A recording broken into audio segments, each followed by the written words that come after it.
Pues en estos momentos lo que más se habla,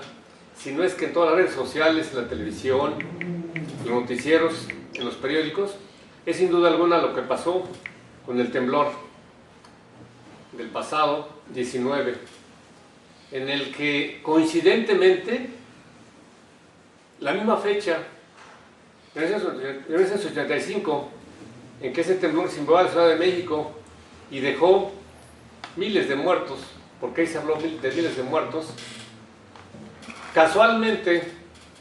muchas gentes lo achacan a ciertas situaciones, pues no paradójicas, sino un poquito, pues ya con voces que ya son fatalistas, y que por qué precisamente ese día. Sin embargo, los expertos han dicho que los temblores son los únicos eventos naturales que no se pueden predecir, no se pueden anunciar previamente. Otros fenómenos naturales, con la tecnología, con la ciencia, se pueden por lo menos prever de días y hasta de semanas, como el caso de los ciclones y huracanes, o las sequías también. Pero en el caso de los temblores, nadie, hasta ahorita, nadie, por decirlo así, ningún ser humano puede predecirlo. No obstante, los rumores por ahí, las predicciones que hay, y han dicho que no les hagamos caso, porque puede temblar mañana, la semana que entra, el mes que entra, el año que entra, o en 10 años, no sabemos cuándo pueda temblar. Pero ahorita toda la comunidad mexicana, pues estamos pues absortos, tristes de las desgracias. Ya van más de 200 muertos hasta ahorita, sin contar como muertos o desaparecidos, porque desde el punto de vista legal, aunque se presuma que alguien que esté ahí abajo del escombro no tiene vida, hasta que no se encuentre el cadáver, se puede contabilizar por muerto. Y parece ser que todavía hay muchos desaparecidos. Pero bueno, lo importante es que México, los capitalinos y las gentes de Oaxaca, de Chiapas, de Morelos y de Puebla, que es donde pegó muy fuerte sus últimos temblores, ha mostrado una solidaridad que la gente del mundo se ha asombrado. Han dicho que ese espíritu de participar, de cooperar, de tratar de hacer algo o mucho para rescatar a las víctimas y para ayudar a los que de alguna forma fueron ahí sorprendidos y sufrieron ahí daños físicos o en su patrimonio, ese espíritu solidario se ha reflejado. Hay muchos tweets del extranjero que dan cuenta de esa actitud humanitaria de solidaridad del pueblo mexicano, y eso es bueno. Es bueno porque definitivamente en estos actos, en estas catástrofes, el gobierno está imposibilitado para cubrir todo lo que tendría que ser, y eso lo ha hecho el gobierno federal, el gobierno de los estados donde están afectados, y las dependencias, junto con el ejército, la marina, la policía federal, pero básicamente con la comunidad, de tal forma que incluso ya han dicho que ya no quieren más gente ahí en los colapsos de los edificios, porque es suficiente con la que está. Y hay países que han mandado ya a sus expertos en rescates, como el ejemplo de Japón. Estados Unidos también mandó gente, Chile, Colombia, en fin,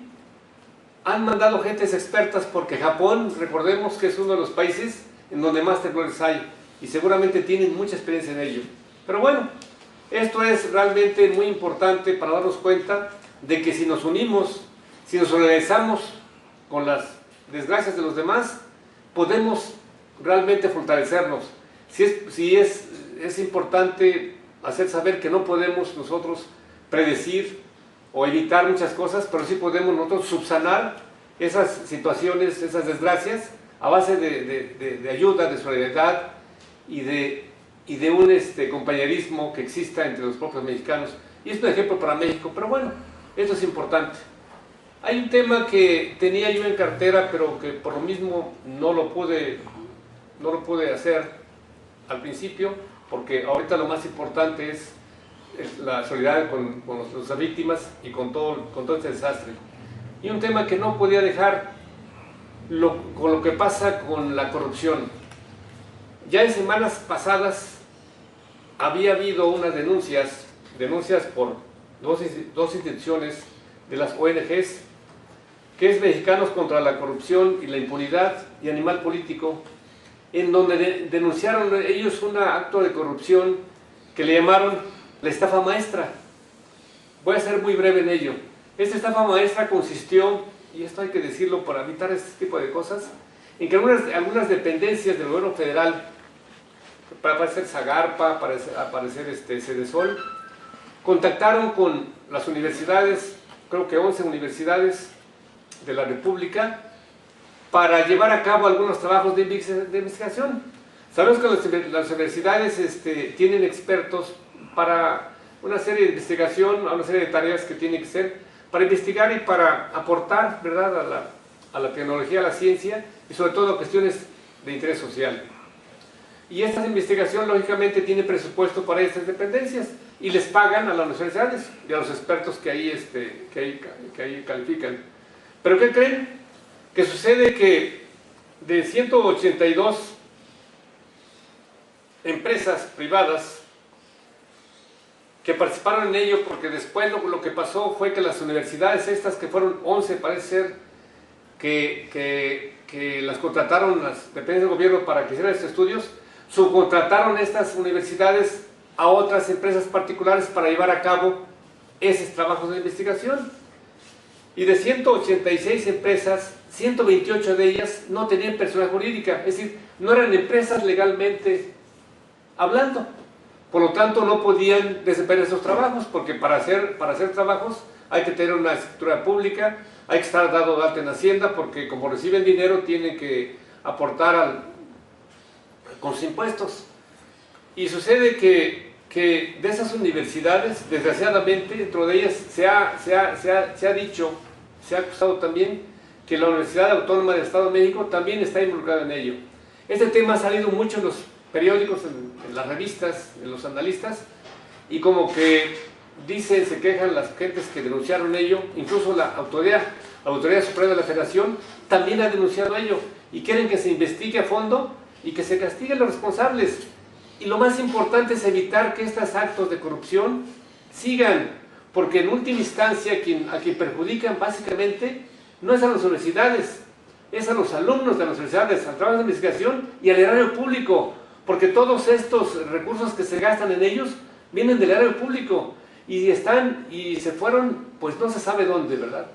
Entonces, los trabajos no se realizaron, muchas empresas eran fantasmas, según han dicho los denunciantes, y habría que investigarlo. Y habría que sobre todo tratar de evitar esos actos de corrupción, que es lo que nos ha perjudicado. Recordemos que México está en los últimos lugares en cuanto a transparencia y está en los primeros lugares en cuanto a corrupción, ¿verdad? Entonces tenemos que ir evitando esto por el bien de la nación, por el bien del pueblo, por el bien de los recursos públicos. Y qué bien, por ejemplo, que ojalá los políticos y las gentes que están involucrados en ello, los posibles responsables, se den cuenta de ello y se den cuenta que el pueblo mexicano es noble y lo está haciendo ahorita, lo está demostrando en estos actos, en estas situaciones, estos desastres del temblor. Y ojalá, ¿verdad?, que ese espíritu de solidaridad mostrado les haga reflexionar a esos políticos, a esos funcionarios públicos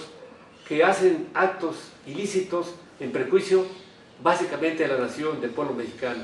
Pues esperemos pues que esto ya no se siga dando, y no solamente a nivel nacional, federal, los estados y los municipios, que también hay corrupción. Y poco a poco la ciudadanía, con su actitud, pues va a obligar a estas personas que se comportan de una manera indebida a que se ciñan a la ley, a la transparencia, a la rendición de cuentas y sobre todo a mostrar un espíritu solidario con el pueblo mexicano y con los contribuyentes que son o somos los que realmente pues aportamos para todo ello. Pues bien, un saludo y reconocimiento a todos los voluntarios, a todas las gentes que han aportado